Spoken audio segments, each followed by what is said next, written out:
Здравствуйте, дорогие мои друзья! Я вас рад видеть у себя в гостях. Добро пожаловать на 20-й юбилейный выпуск вашей любимой рубрики. Искренне поздравляю вас с юбилеем вашей же любимой рубрики, дорогие друзья. Он также является завершением марафона рубрики. Не переживайте, новые выпуски будут выходить и после марафона. Сегодня мы взглянем на следующие крипипасты. И список прямо сейчас у вас на экране. Но перед тем, как мы начнем, подпишитесь, поставьте лайк, нажмите на колокольчик, расскажите о моем канале своим друзьям и положительно прокомментируйте. Устраивайтесь поудобнее, наливайте чай с лимончиком и погнали! Будет очень интересно! Начинаем по традиции со смертельных файлов. Первый файл называется aziz.avi. Описание следующее. Видео предоставляет собой допрос мужчины с южной внешностью, который находится в специальной комнате. Его всего трясет, а в глазах застыл ужас. Ну нахер. На грязном полу рядом с табуреткой, на которой сидит мужчина, можно заметить пустой шприц. По всей видимости, ему вкололи сильнодействующий препарат перед допросом. Да ладно! И прямо сейчас я вам покажу этот допрос.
Второй файл называется булавки.avi. Описание следующее. Видео было впервые выложено пользователем на английском видеофоруме, на данный момент являющийся недействительным. Вскоре после опубликования файл был удален администрацией сайта, а причиной тому послужила волна комментариев, в которых пользователи сообщили о паранормальном воздействии просмотренного видео. Посмотревшие видеоролик до конца обнаруживали у себя различные, ранее им несвойственные симптомы психических расстройств различной степени тяжести. Это пиздец. Вот по-другому это не назовешь. Некоторые писали даже совершенно неправдоподобные на вид комментарии о том, что их после просмотра якобы рвало булавками. Ну нахер. Достоверность ни одного из этих сообщений не была подтверждена или опровергнута. Содержание данного видео приблизительно известно благодаря описаниям пользователей, посмотревших его. Видео представляет собой небольшой фильм или фрагмент неизвестного фильма. Мальчик приходит из школы домой и садится делать уроки. Судя по обложке его учебников, дело происходит в России, или мальчик учится в русскоязычной школе. В дверь звонят, и мальчик бежит открывать. Лицо пришедшего поначалу мы не видим, а потом он оборачивается к камере. Это мужчина лет 30. Многие, в основном комментаторы женского пола, утверждали, что видели в его лице самого сатану, а многие говорят, что у мужчины вообще нет лица. Экран меркает, и через 5 секунд снова появляется изображение. Мальчик лежит на полу в углу комнаты. У него неестественно вывернута голова. Рядом с ртом лужа крови, в которой плавают булавки. Пиздец. На этом видео заканчивается. Его длительность 2 минуты и 52 секунды. К настоящему времени не сохранилось ни единой копии файла. Однако по некоторым сведениям в поисковиках можно найти кадры из видео. Также из комментариев к оригинальной записи можно предположить, что опасное влияние файла начинается после появления мужчины. Некоторые пользователи еще перед тем, как камера показывает лицо мужчины, необъяснимым образом почувствовали, что от видео исходит какая-то опасность и прекратили просмотр. При этом никакого паранормального воздействия эти пользователи на себе не испытали. Третий файл называется Avi. Описание следующее. Это видео было обнаружено на YouTube в 2007 году. Длительность видео около 3 минут. Название видео опасности не несло, так как было написано на неизвестном нам языке. В начале видео не идет несколько секунд только белый или черный экран. Как обычно, начинается рассказ о разных опасных видео. В самом начале видео появляется девушка, нерусской внешности, сидящая за столом с опущенной головой. Так она сидит около 40 секунд. Затем экран начинает искажаться, и следующие 20 секунд ничего не видно практически. Вообще ничего. Постепенно картинка видео начинает быть четче, и можно увидеть, что камера переместилась ближе к этой девушке, а в руках девушки бритва. Следующие 30 секунд девушка начинает шептать слово все еще с опущенной головой, при этом водя зачем-то бритвой по столу. За 1,5 минуты до конца видео девушка начинает резать себе вены этой самой бритвой. Это печально. Без каких-либо эмоций на лице. Повторяя уже вслух слово. Постепенно из вен девушки начинает течь кровь, затем кровь начинает хлестать из раны, а девушка так и сидит за столом, режет вены без эмоций на лице, и ее снимает камера. Это пиздец. Вот по-другому это не назовешь. За 20 секунд до конца видео вся комната уже заполнена кровью. В самом конце девушка поднимает опущенную голову вверх с возгласом. После этого она умирает, и ее голова падает на стол. Камера постепенно начинает приближать вид мертвой девушки ближе и ближе, затем на экране появляется рябь, экран искажается и видео заканчивается. Все люди, посмотревшие это видео с начала и до конца, были найдены мертвыми с перерезанными венами. Пиздец. Их голова лежала на столе, комната была заполнена кровью, в их руке была бритва, а на столе было выцарапано бритвой лишь одно слово. Следующий файл называется tsumkey.mkv. Предлагается следующее описание.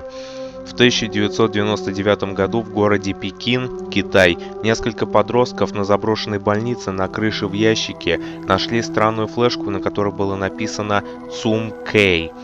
Эта флешка лежала на листке бумаги, на котором было написано. Один парень нашел эту флешку, и его тело не нашли. Они заинтересовались находкой. Когда они пришли домой, они вставили флешку в компьютер. Тот сразу же начал лагать. Да ладно! На флешке было видео в формате МКВ, и они приступили к просмотру. Видео было очень непонятного содержания, но когда они посмотрели, их всех начало тошнить, и у всех заболела голова.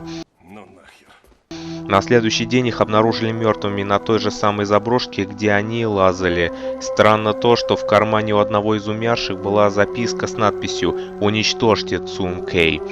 Никто не знал, что такое Цун Кэй, но через неделю один эксперт по паранормальным фото и видео нашел ту самую флешку с данным видео. На следующий день эксперта обнаружили мертвым в лесу. Это пиздец. Вот по-другому это не назовешь. А в кармане у него был маленький листок с надписью «Уничтожьте Цун Кэй», а в другом кармане была флешка с данным видео, на котором было написано «Цун Кэй». Эту флешку, конечно же, сожгли, но на следующий день один хакер взломал Dark Web и выложил данное видео на YouTube, после чего умерло 127 человек. Это печально. Видео уже было невозможно заблокировать. На нем было 666 просмотров, столько же лайков, дизлайков и комментариев. Чего, блядь? Который писал пользователь под ником 666. И этот коммент тоже был этим самым числом. Самое странное то, что пользователя, который выложил это видео, тоже звали 666. Совпадение? Не думаю. И также в описании было написано то же самое число и следующая ссылка, по которой нельзя уже перейти. Далее по списку идет файл под названием door1999.zip. Описание следующее. В сети существует огромное количество мистических историй, связанные с так называемыми файлами 21 или просто необычными файлами. Большая часть описываемых файлов реально существует, но далеко не все обладают реальными паранормальными свойствами. Впрочем, как и большинство историй в степи крипи, это просто легенды. Естественно. Эта история, которую мало кто помнит, не относится напрямую ни к крипи-стору, ни к легендам и даже не является чисто очередным файлом 21. Да ладно. Хотя, вероятно, не произойди этой истории.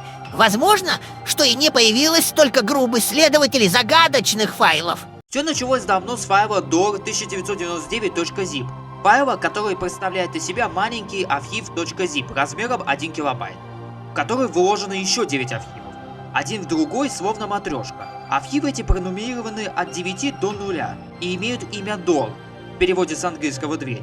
Самый последний архив имеет имя door0.zip, размер в 0 байт и дату создания 1989 год. Год, когда и началась эта загадочная история. 1989 год, по сути своей, был замечательным годом. Компьютерная техника только начинала свое бурное развитие.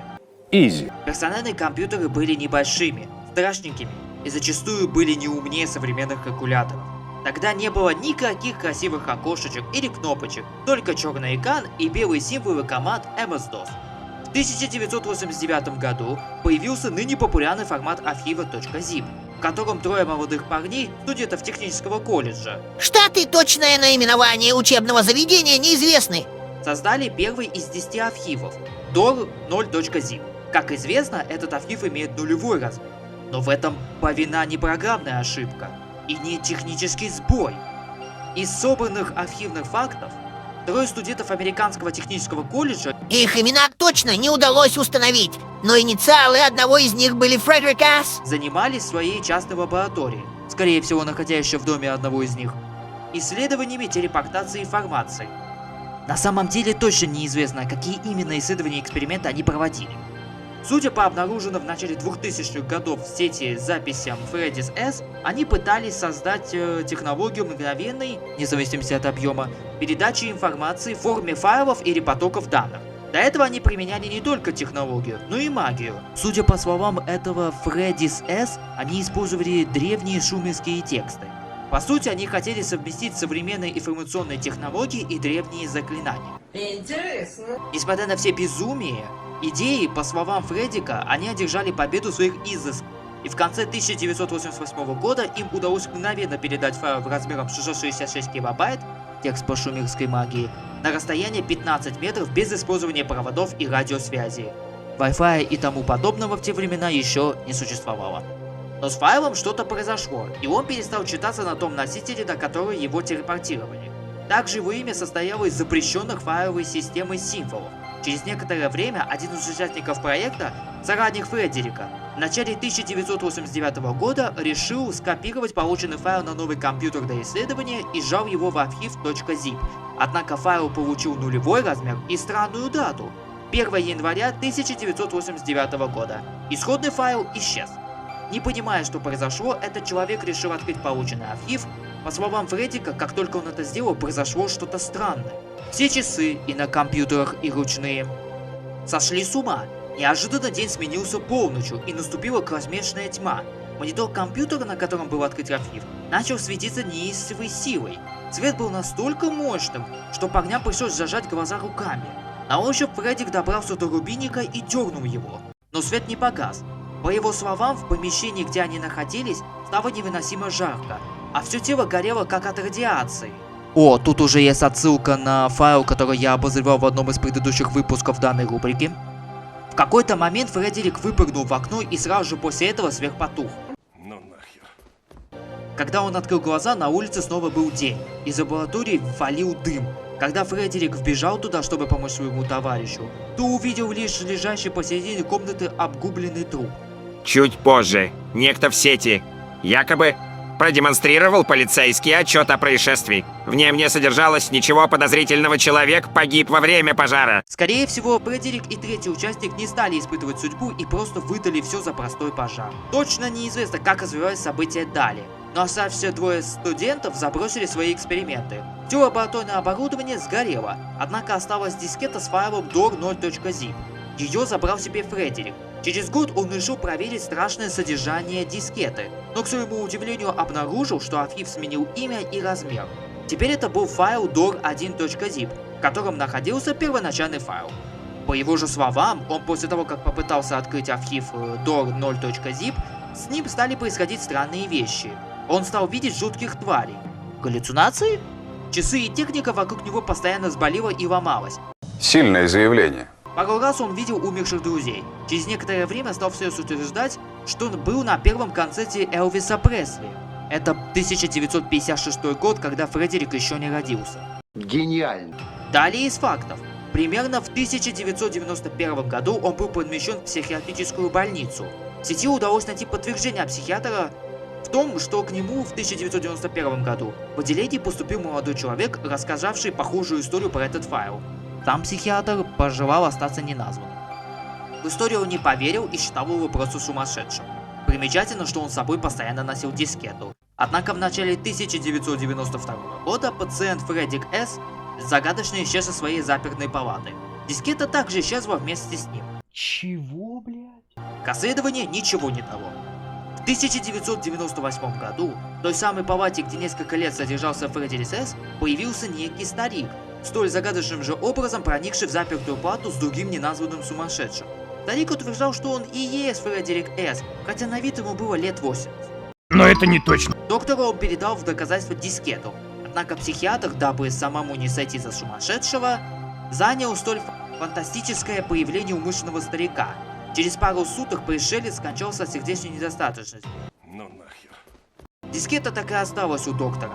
В конце 1998 года дискета пропала к системному администратору этой психиатрической лечебницы. Об ее истории он знал лишь то, что какой-то скончавшийся псих утверждал, что на ней записан файл из иного измерения или тому подобное. Сисадмин решил проверить ее содержание, но ничего там не нашел. Кроме пустого архива матрешки, сам архив он выложил где-то в начале 1999-го. Сеть, скорее всего, сделал это, чтобы убедиться, что архив пуст и это не ошибка компьютеров. На несколько форумов и сайтов. Больше от него никаких вестей не было. В 2004 году стало известно из сомнительного источника спивающегося санитара этой психушки, что некий администратор, работавший там в 1999 году, погиб при загадочных обстоятельствах прямо на своем рабочем месте за монитором компьютера. Сука, вы что, серьезно? Его мозг, по мнению штатного патологоанатома, словно сварился в микроволновке, однако никаких следов пожара на месте не было. Не может быть. Что касается исследования данного файла. Сама история архива стала известна исследователям паранормальных файлов лишь в 2009 году. Сам файл был обнаружен в сети в мае 2010 года. Свое распространение по сети он, вероятно, получил с 2000 года, однако таковой крип-истории не существовало. Файл распространялся исключительно под видом истории о сумасшедшем. Сам по себе файл является обычным архивом .zip, размер 1,13 килобайт, имя DOR 1999, под иными наименованиями не обнаружен. Количество копий в сети чрезвычайно мало. Внутри архив содержит 9 таких же архивов, вложенных друг в друга. Имена архивов меняются от DOR9 до DOR0. Дата их создания 1998-1989 года соответственно. Создается впечатление, что архивы упаковывались каждый год, сами в себя, до 1999. Примечательно, что последняя дата открытия файла 20 мая каждого из этих годов. Файл часто обнаруживается в сети именно этого числа. Последний файл dor0.zip это просто файл с нулевого размера с расширением .zip. Он не содержит в себе никакой видимой информации. Файл иногда частично подчиняется константам файлов 21. К примеру, иногда не удаляется с жестких дисков, исчезает или появляется вновь. Также почти все, кто открыл последний файл, тут важно отметить, что делали они не распаковывая архивы, а просто открывая один за одним, испытали неприятное ощущение и жар, как при температуре. У 42% экспериментаторов остановились, изменили ход ручные часы или сбили системные на компьютере. Не может быть. И иных близко лежавших электронных устройствах, телефон, микроволновка и тому подобное. Также возникали иные аномалии со временем. Известна история, получившая название минуты отставания. Дело в том, что после открытия последнего архива любые часы на компьютере стабильно остывали на несколько минут. Это касается не только системных часов, но даже онлайн-часов, которые в принципе не зависят от компьютера. Естественно. Веб-часы, берущие данные с сервера. Тут нужно отметить, что менялись сами показатели времени до пользователя, открывшего архив, в то время как другие видели нормальный ход времени. На сервере часы в свой ход не изменяли. Логично. В сети также распространен слух о том, что вместе с нарушением хода часов изменится само течение времени до данного человека на несколько минут в течение короткого времени. С 1999 года никаких опасных случаев с файлом не происходило. Группа исследователей пришла к мнению о присвоении файлу категории условно безопасный. Факты. Есть мнение, что история с данным файлом легла в основу или как-то связана с историей про файл parafullatom.rar, который я обозревал в одном из предыдущих выпусков рубрики. Оригинальный файл был проверен группой хакеров на наличие вирусов. Результат отрицательный. Никаких вирусов из скрытого кода в файле нет. Логично. Не правда ли? В мае 2011 года, почему-то именно май является ключевой датой этой истории, с группой исследователей связался некий человек. Он утверждал, что являлся третьим студентом, исследовавшим телепатию информации в 1989 году. По его словам, он имеет документальные доказательства имевших место события. Также утверждал, что все эти года скрывался от преследования некой тайной организации или НИИ. Впрочем, он больше на связь не выходил. Самое распространенное объяснение аномалий со временем – необычная структура архива, которая некорректно обрабатывается системой. Однако этого не подтвердил ни один IT-специалист. Что касается расследования данного файла, файл безопасен. Последний архив не открывается. Если архив dor0.zip распаковать, то будет видно, что dor0 – это пустой файл без исходного кода. Да ладно. А расширение можно будет изменить. Подобную матрешку легко создать и вручную. Скорее, история является фейком. На очереди у нас файл dormus.jpg. Это, пожалуй, самый коварный и опасный файл, который можно обнаружить в свободном доступе в интернете. На картинке изображено стилизованное женское лицо. Впервые он появился в октябре 2009 на англоязычном небольшом форуме, который сейчас не существует. Он был посвящен обсуждению различных графических редакторов и арт-работ. Файл был выставлен в общей галерее, однако ни имя его автора, ни точная дата создания по сей день неизвестны. Файл, возможно, и не был замечен пользователем среди множества схожих работ, если бы перед рождественскими праздниками администрация форума не решила устроить конкурс на лучшую работу, куда выставила всю общую галерею. А дальше-то и началась вся мистика. Началось все с того, что буквально через сутки в соответствующей теме сразу несколько пользователей форума назвали эту работу ужасной и попросили немедленно удалить из галереи. Но тут возник резонный вопрос: почему?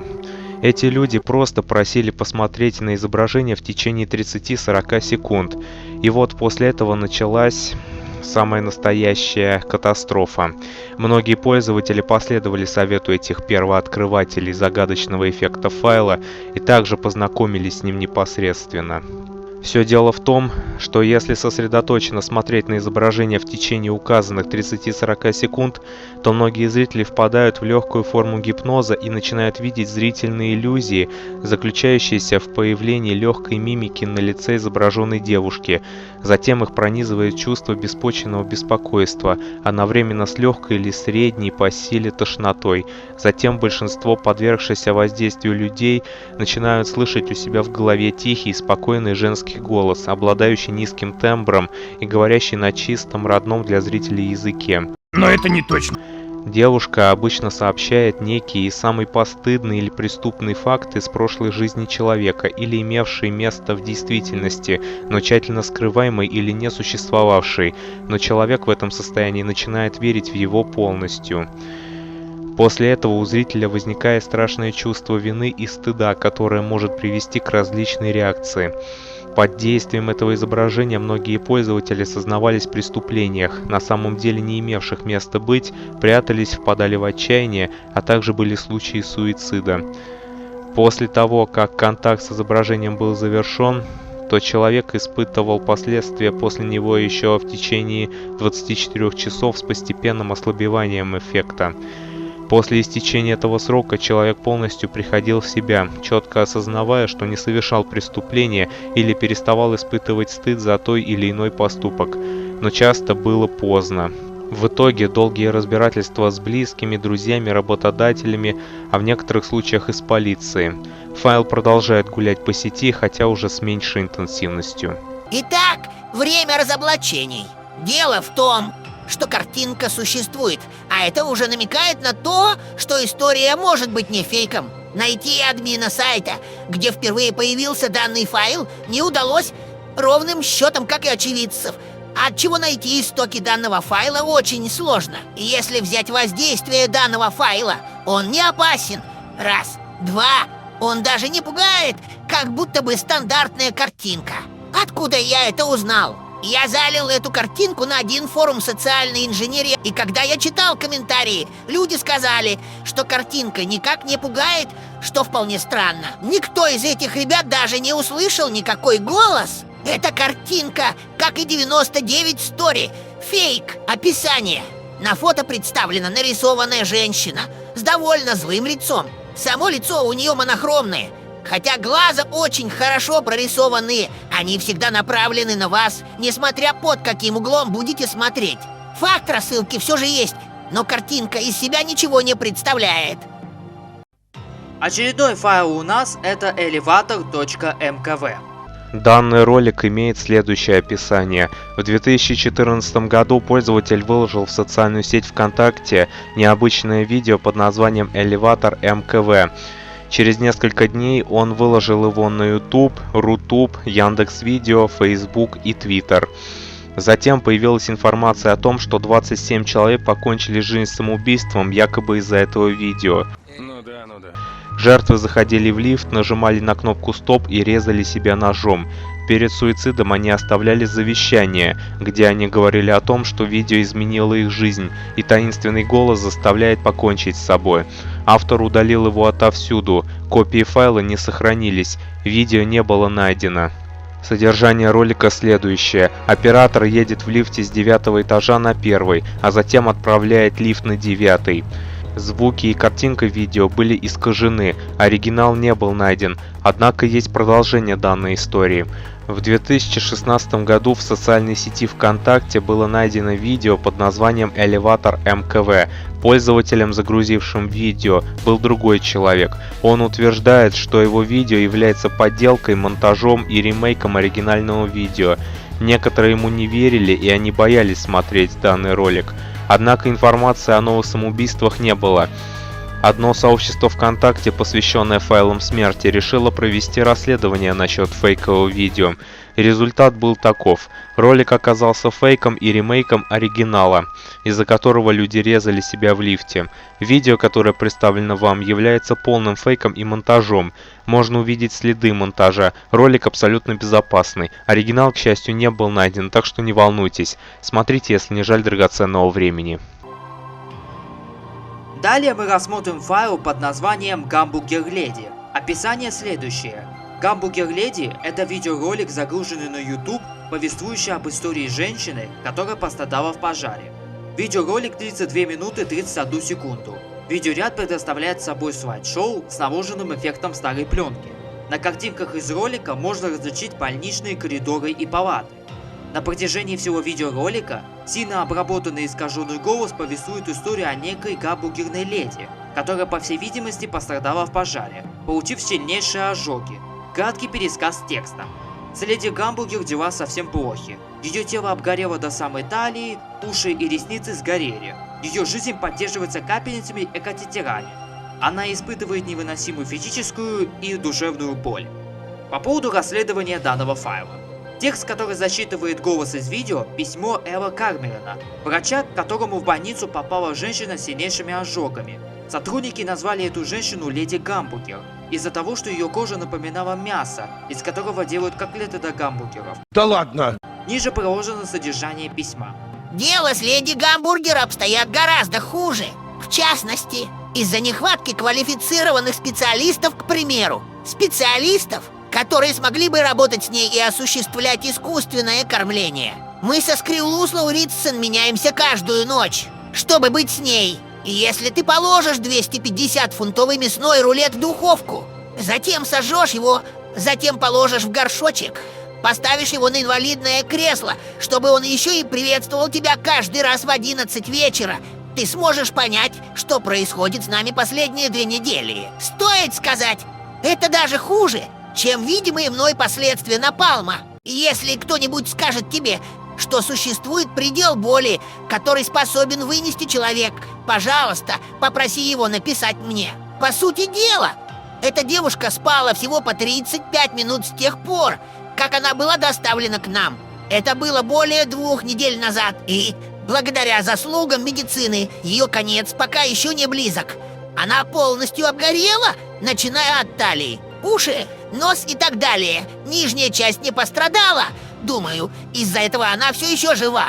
Я взял с собой одного парня, чтобы он помог мне заменить трубки, имеются в виду катетеры, поддерживающие жизнь в теле женщины. Он справился, все было хорошо, но до тех пор, пока он не вышел из кабинета и не увидел, как одна из медсестер миленькие и улыбающиеся зомби ест чили из банки за столом, после чего его просто вырвало прямо на ковер. Это безумие.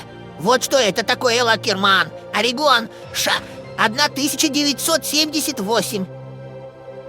Следующий файл имеет название ronaldmcdonald.avi. О ролике известно очень немного.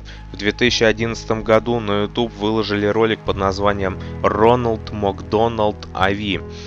Через год автора видео нашли мертвым, но есть одна загадка. Перед смертью он оставил записку, что его видео изменило жизнь, и он якобы пошел в Макдональдс и попросил двойной гамбургер. Хуета. После того, как он съедал гамбургер, он просил все больше, больше и больше.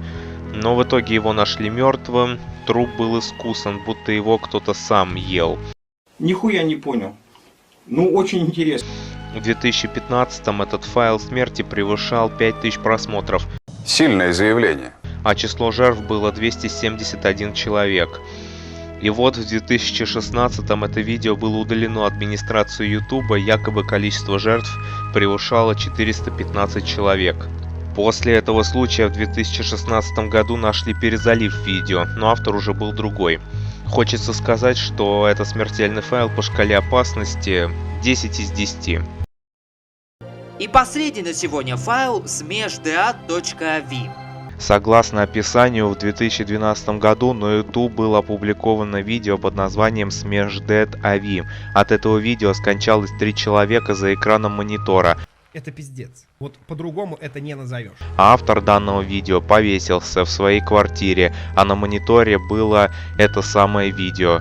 Предлагаю вам его заценить. Всем фанатов смешариков просьба отойти от экранов мониторов. В противном случае вы можете потерять смысл жизни примерно на ближайшие 5 лет.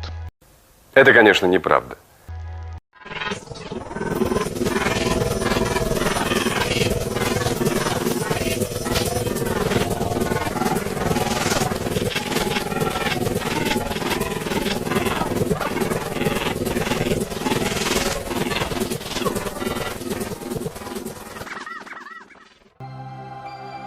теперь переходим к обзору взломов телеканалов. Первый взлом произошел на первом канале Аналог в ночь с 31 января на 1 февраля 2019 года. Описание следующее. Когда на первом канале показывали ночные фильмы, на ночь неизвестный хакер перехватил сигнал и показал свое видео. Люди, которые не спали, они смотрели этот фильм. Рассмотрим его содержание поподробнее. Начинается видео с фильма, далее идет настроечная таблица, а потом появляется черный экран со странным звуком. Затем появилась надпись «Ты знаешь красивые слова». И через несколько секунд появился скример. И потом появилась еще одна надпись «Мы сломаем тебе мозги». А потом еще одна надпись и опять настроечная таблица. Затем появился фон неба с красным текстом на китайском языке, который моргает на экране и с музыкой, идущей задом наперед. Потом опять появилась настроечная таблица, затем черный экран с текстом на китайском языке и мелькал белый экран с черным текстом, тоже на китайском. А потом опять скример, опять черный экран без всяких текстов со странным гудением и опять настроечная таблица. Сначала обычная настроечная таблица, а потом показали настроечную таблицу Первого канала. Через несколько часов после настроечной таблицы эфир вернулся в обыденное состояние. Второй взлом произошел на телеканале ТНТ 14 апреля 2009 года. Описание краткое. Один человек решил записать «Любовь на районе» на аналоге телеканала ТНТ. Содержание рассмотрим более подробно. Начинается ролик с анонса передачи «Дом-2». Потом появилось что-то странное, типа похожее на какой-то скример. Но было немного жутковато. И еще какое-то гудение странное. То аж уши заболели. Потом появился черный экран с надписью «Мы актеры канала ТНТ». Потом опять анонс, только уже другой. Это был анонс сериала «Мамаши». Во время анонса был непонятный крик. Затем еще один скример, после скримера появилась реклама. Во время рекламы был тот же самый скример, что и в начале, только он был прозрачный. Затем появился черный экран, который длился примерно 6 секунд. Затем появился синий экран, который тоже длился 6 секунд, после чего эфир продолжился. Запись была сделана в Санкт-Петербурге. Третий взлом произошел на канале Cartoon Network 15 апреля 2016 года. Данный рассказ идет со слов очевидца. Это было так. Я смотрел мультфильм «Удивительный мир Гамбола», и тюнер был включен. И вот на этих словах Я торгуюсь, я прошу $100. началась жесть. Начали появляться жуткие картинки с жуткой музыкой. Там были такие слова: «Зачем? Почему? Ваша любовь исчезает». Я обосрался. Затем обрезал данный ролик и написал редакции канала об этом случае. Через 3 дня мне ответили: «Здравствуйте, Арсений. Извините за долгое отсутствие. Данный случай действительно был. Сильное заявление. Мы написали о нем на нашем сайте. Мы улучшили оборудование, чтобы такого не случилось. Приятного просмотра, ваш Cartoon Network». Я написал своей команде о проведении проверки взлома. Мы встретились. Я передал флешку, и они посмотрели на меня с таким взглядом, в котором читалось: «Это фейк, бро». Да ладно! Больше я их не видел.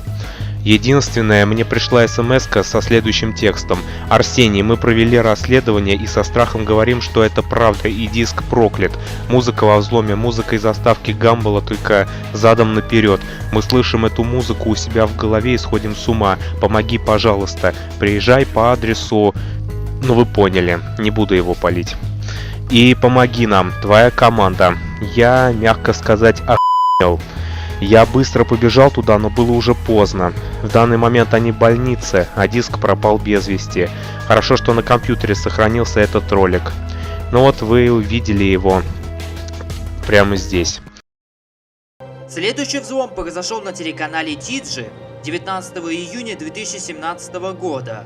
Описание идет со слов автора, который выложил видео на YouTube. Я нашел это видео со взломом в группе ВКонтакте самого телеканала Тиджи. Заглянул в обсуждение, и в обсуждении были следующие вопросы. Сначала пользователь Вася Гнида, не оскорбление если что, писал про это, но там были лишь скриншоты. Потом еще один пользователь, Леонид Мразовский, оставляя тот же коммент, скинул видео со взломом и его сообщение. Вот Тиджи, случилось то же самое, а дело было так. Вчера я смотрел с младшей сестрой Тиджи и увидел матрас, который неоднократно появлялся. Я решил включить камеру, и дальше происходила реально жесть. Пожалуйста, объясните, что это было. Это так все и было. Работники Тиджи ему ответили: напишите, пожалуйста, какой у вас оператор и регион. Он говорит: оператор Билайн, Краснодарский край. А теперь более детально разберем его содержание. Видео начинается с показа анонса мультфильма, который порывается настольной таблицей. Затем появился экран с следующим текстом. Дети, перестаньте лицезреть похабщину. Таким образом, вы блокируете вход в рай. Ваши братья и сестры страдают. Ад или рай? Мы вам поможем. Sir Halskad. Затем появляется черный экран, помехи и настольная таблица. Видео на этом заканчивается. Очередной взлом. На телеканале «Карусель» от 10 декабря 2017 года. Подробная информация, к сожалению, отсутствует, но известно то, что от этого взлома погибли около 10 детей. За данную находку я лично хочу поблагодарить моего коллегу-блогера Black Forest, которого вы в моей рубрике расследования крипипаст неоднократно видите и слышите. Поэтому мы сразу же перейдем к разбору его содержания. Ролик начинается с анонса мультфильма «Непоседа Зу». Далее идут помехи и настроечная таблица. Затем переведенный на русский язык вайоминский инцидент, но переделанный автором взлома. Логично. Также нам демонстрируют фотографии персонажа, предположительно из мультфильма Sonic, после чего эфир возвращается в нормальное состояние. Далее у нас идет взлом, который произошел на телеканале Бульт 20 января 2016 года. Об этом взломе практически нет никакой информации, но известно только содержание. А значит, мы его и разберем. Начинается видео с рекламы канала Мульт, которая периодически в помехах. Потом она и вовсе порывается помехами. Далее появляется цыпа с черными кругами вместо глаз под громкий звук. Затем скримеры из SPC-450 в помехах. Следом у нас идут Позузу и серое лицо без глаз. Потом появляется цыпа. Сначала в нормальном виде, а потом с черными кругами. И эфир вернулся в обычное состояние. Следующим у нас по списку идет взлом, который произошел на телеканале РЕН-ТВ. Взлом имеет название Элефанта 777. Описание и подробная информация отсутствуют, поэтому сразу же разберем его содержание. Ролик начинается с программы новости, далее помехи и видеоряд. Его можно описать коротко именно так. Вайоминский инцидент с элементами зеленого слоника. Ну нахер. На этом взлом и заканчивается. На очереди у нас взлом под названием «Запись сигнала на канале Культура в Перми». Описание следующее. 9 марта 2009 года ночью тюнер записал пьесу по Чехову и случайно записал этот сигнал. Похоже на взлом цифрового сигнала неким хакером. Теперь разберем его содержание. Начинается видео с пьесы, а потом идет видеоряд непонятного содержания, и эфир вернулся в обыденное состояние. Вот такое вот краткое содержание данного взлома. Следом у нас идет перехват эфира канала С1 в Сургуте. Описание идет со слов очевидца. Ночью во время новостей на С1 режиссер впустил в эфир страшный ролик. Многие зрители были напуганы. Позже на форуме Сургута выложили эту запись. Я лишь передаю ее на YouTube, но могу сказать, что был свидетелем этого происшествия. Режиссера уволили. Кстати, на сайте канала даже новость была об этом. Да ладно! Что, кстати, по факту подтверждает, что взлом, скорее всего, не является фейком. Рассмотрим его содержание. Видеоряд начинается с выпуска новостей, после чего эфир прерывается и появляется видеоряд непонятного содержания. И дальше эфир вернулся в обычное состояние. И последний на сегодня взлом в нашем юбилейном выпуске — это Пермский ТВ-инцидент. Об этом взломе нету, к сожалению, подробной информации, поэтому давайте сразу рассмотрим его содержание более подробно. Видео начинается с настольной таблицы. Следом помехи и синий экран с надписью «Легенда о смерти». Затем идет фото то ли человека, то ли зомби. Интересно. Затем идет настольная таблица времен СССР и вновь синий, а затем и черный экран с надписями «Выключите телевизор», «Вы не должны это смотреть» и снова помехи. Далее изображение и опять черный экран с текстом «Ныть поздно». Потом снова помехи, синий экран, настольная таблица времен СССР и различные картинки. Следом надписи «Доза введена» и «Инфляция». Затем появилась маска телекомпании «Вид». Потом изображение, снова синий экран с надписью «Друг». Если вы не забыть это, ты потеряешься через 5 дней. Следом идут серое лицо без глаз и настроечная таблица. И на этом эфир возвращается в обыденное состояние. На этом большой юбилейный выпуск подходит к концу, а значит и марафон рубрики тоже подошел к концу. Не расстраивайтесь, выпуски вашей любимой рубрики будут выходить и после марафона. Хочу сказать вам спасибо за то, что вы мне помогаете с материалом до создания выпусков. и за то, что вы смотрите выпуски. Если вы хотите помочь мне создать новые выпуски, присылайте свои взломы и смертельные файлы в комментарии под видео. Точнее, в комментарии под каждым выпуском этой рубрики. Но лучше присылать под последним выпуском. Так мне будет удобнее и проще. А на этой чудесной и классной ноте я каждому из вас говорю огромное спасибо за просмотр данного видео. Слушайте маму, мойте руки с мылом и будьте самыми клевыми, а значит оставайтесь сами собой. Ставьте лайки, подписывайтесь на канал, нажимайте на колокольчик. Рассказывайте о моем канале своим друзьям, делитесь эти видео в других социальных сетях. Не забудьте также подписаться на мои Play и Live каналы. Там тоже выходит крутой и интересный контент. Также не забывайте подписываться на мои другие социальные сети. Telegram, Discord, VK, Steam и другие. И по желанию поддержать канал денежкой. Все ссылки в описании. На этом я заканчиваю. Всем пока. Спасибо за внимание.